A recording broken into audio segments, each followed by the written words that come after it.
Yeah. When you finally exited, let's say your last narcissistic relationship, what would you say were the few steps that you took to heal yourself and get onto this forever healing journey? Yeah. Well, the first one was to give myself a break from men, because I had tended to be one of those hopping from one relationship to the next pretty quickly. Um, I think there was a part of me that was always felt incomplete and that there was something wrong with me. So, or that I was lacking. So I was always looking to somebody else to complete me. And that somebody else would often be, as I say, the narcissistic types that look confident and charming and powerful. And everything I felt was missing in me. So I was attracted to that. So the first thing I did was like, no men, absolutely no men, at a minimum of a year. And what happened in that year was I really gave myself the time to meet myself. I got to see how powerful I was, how resilient I was, how courageous I was.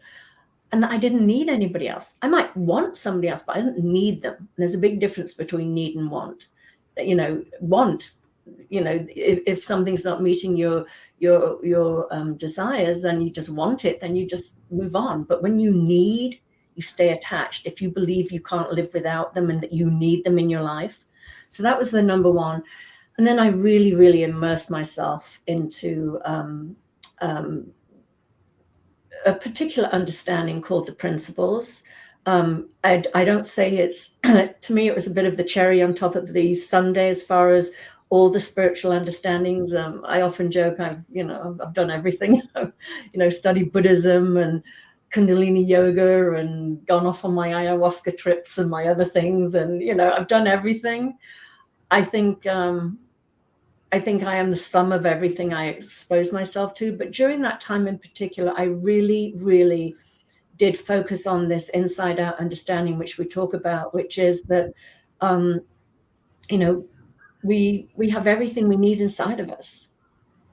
And we don't need other people to complete us.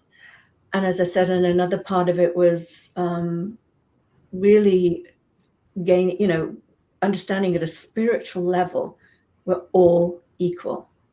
We might show up in our little earth suits a little differently, some flat, some thin, some short, some tall, whatever.